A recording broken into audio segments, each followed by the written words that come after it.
Welcome back. All right, so I figured I would do something a little different today, and what you have on the board here is something a little different. Now, I've talked about how expansion and 36 teams could work in the National Hockey League before, and that has led to some conversations about the setup that I had. Last time I did this with four 9-team divisions, and I saw people saying, hey, you could have 9 4-team divisions. Correct. So I thought, I'll get a map and I'll go through and figure out which divisions make sense.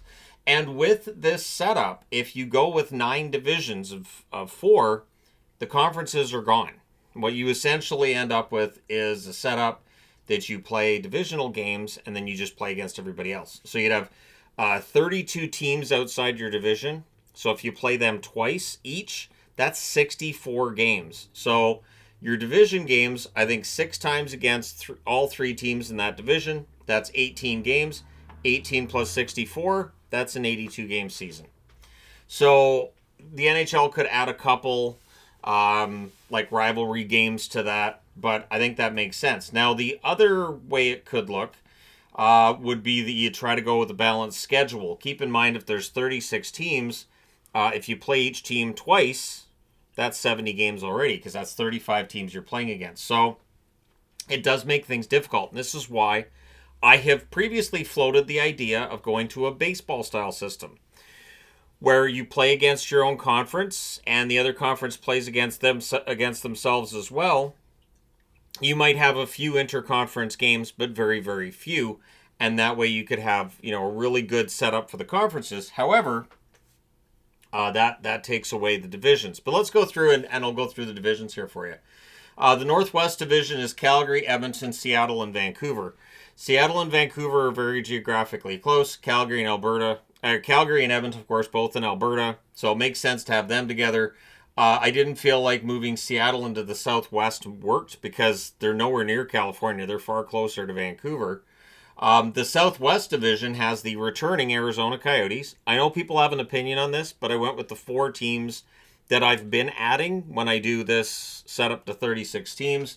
So you have Anaheim, LA, and San Jose, along with the Arizona Coyotes, to make up the Southwest Division. And then you have the Midwest, which would be Colorado, Minnesota, Utah, and Vegas. And I could almost call this like the Mountain Division if it wasn't for, I don't know, Minnesota's not very mountainous. Vegas has mountains nearby. But either it gets dodgy. Just, Colorado and Utah, mountains. But yeah, so that's your Midwest. And then there's 2 teams with Central in the title. You have the South Central, which is Dallas, Houston. So I have Houston coming into the league. Nashville, and St. Louis. I debated about whether or not to break up Chicago and St. Louis. I ultimately decided to. The North Central would be Chicago, Columbus, Detroit, and Winnipeg. So Winnipeg ends up in this division. I'm not putting them in the Northwest because Winnipeg is nowhere near Vancouver. That just creates ridiculous travel, and divisions are meant to cut down on travel costs. You will notice the asterisks here, and I'll come back to that. The Northeast Division will be made up of Boston, Buffalo, Philly, and Pittsburgh. I think that division's good. A lot of fun, although none of those teams made the playoffs this past year. And so that is the argument, too, of if you have 4-team divisions, you're going to have poor division winners. Look at the National Football League. In the East, you have Montreal, or Eastern Canada, Montreal, Ottawa, Quebec, as the Quebec Nordiques would be coming back in, and the Toronto Maple Leafs. Then in the Southeast, it'd be Atlanta, who are returning, along with Carolina, Florida, and Tampa. That's a division that would really, really cut down on costs for travel right there. And then I kept it the Metropolitan, because why not? I thought about Atlantic, but I thought, we'll keep it as Metropolitan. New Jersey, the Islanders, the Rangers, and Washington. So that would cut down on travel, keeping in mind that still 64 of your games are against other divisions. So we wouldn't be complaining about seeing the same teams against each other all the time. And if you play 6 games against your division rivals, I think that's the perfect number. Just as a hockey fan who's watched for over 40 years, I think 6 matchups over an 82-game schedule, that's about 1 a month between the teams, and I think that works. And considering you're going to have back-to-backs between teams, I honestly don't think that you'd get too bored of seeing the same teams against each other. Keeping in mind that with 36 teams, even just having two games against 35 teams equals 70 games. Now, if we did go just west and east, so the top 4 divisions here would all make up the West, as well as asterisked are Chicago and Winnipeg. So they go to the West, whereas Columbus and Detroit would be in the East, and joining these 4 divisions here in that second row, because Columbus and Detroit have no interest in not playing in the East. So every time you see somebody saying, well, we could just move Detroit out to the West, remember, Detroit said no. We can move Columbus out to the West. Again, Columbus said no. So I think that this could work. I think this could be kind of fun. But how would it work? Well, all the division winners make the playoffs because you have to have it that way. The 9th place division winner, so let's just say the winner of this division ends up 9th place. Let's say it's Pittsburgh. They would play in the first round against the 8th place the 8th place amongst division winners. Yeah. 8th place amongst division winners. I'll get there. I'll figure it out. My brain will wake up. It'll happen, I promise. Anyways, so let's just say it could be Pittsburgh and say Toronto. Pittsburgh and Toronto in the first round, 9 versus 8. And then the other 7 wild cards would be decided by regular season point standings. One thing about this setup, where you only have 18 games against your division and 64 games against everybody else, that's pretty close to a balanced schedule. So I don't think there'd be a ton of complaining. There'd be some, but it would be open so the next 7 teams by standings would get into the playoffs. So you could have a situation where, coming back to this division, Pittsburgh makes the playoffs and nobody else in their division does, right? So they're the only team in their division with a playoff game and nobody else makes it. And that would definitely lead to some discussions. Looking back to the last time we had a Southeast division, it was a conversation often about the Southeast and how the division winner there didn't have as tough a schedule as others. I don't think it'd be as bad in a 36-team league because we are seeing a majority of games being played outside the division, and that's by a large majority. So if you didn't go with an interconference setup, so let's just say you had all West and all East, you could have 4 games against every team in your conference, which would be 17 teams. That's 68 games. So what you could do is you could have those 68 games against your own conference, and then there's 14 games left, or because they're going to an 84-game schedule, that could be 16 games, which could be rivalry.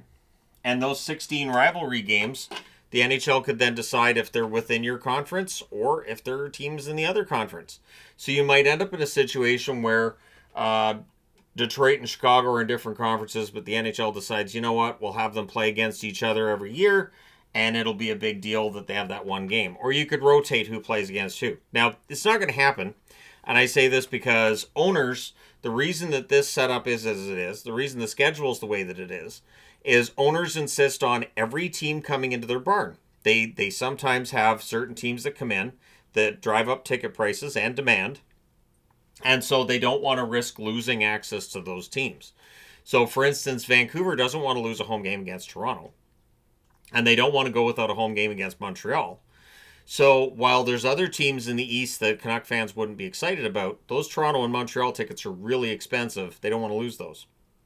So that could be added as a rivalry game, but you kind of have to add that both ways, don't you? You'd have to have Toronto playing Vancouver and Vancouver playing Toronto. It could get a little bit dicey, and I do think that if the league goes past 32 teams, scheduling does become more of a nightmare.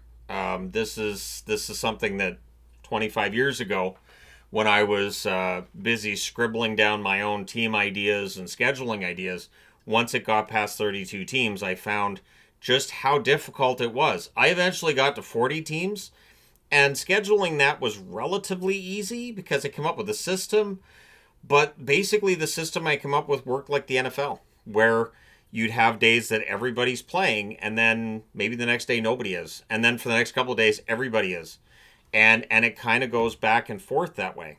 Now, one tricky thing is that if we did go with the conference route, let's say you play 3 games against your own conference, 3 games against everybody. That's 51 games.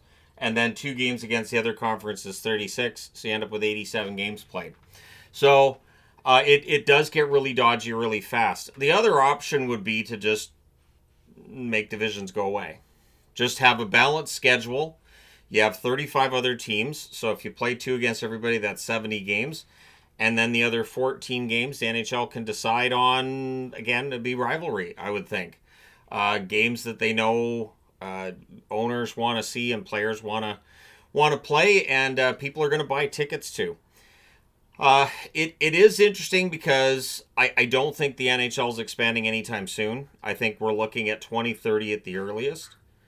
I think that there will be some blowback from fans when the announcements are made.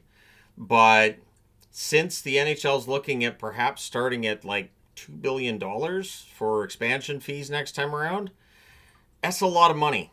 So if you add 18 or 4 teams, that's $8 billion. Now, of course, Arizona being inactive, even if Arizona you don't get an expansion fee for, you have to think it'll be like $1 billion for that owner to activate the team and get things going. So you still end up with $7 billion, right? But in all likelihood, I don't think they'll have a problem with Houston or Atlanta getting that $2 billion. Quebec is where things get dicey. Admittedly, Quebec City is where things get dicey. $2 billion US. That's a ton of money, and I'm not sure who ponies up that money for Quebec City. But I wanted to have them on the board. There are other cities that could have been on the board. I know Milwaukee gets brought up a lot. But the fact that we have as many teams as we do, and yet there's still that interest in expansion, as the NHL's said there is, it's a lot of money to be turning down. And I don't think the NHL likes to have to turn down money. One thing that would be interesting is, so we know that Gary Bettman is closer to the end of his time as commissioner than to the start. I think we can say that pretty confidently.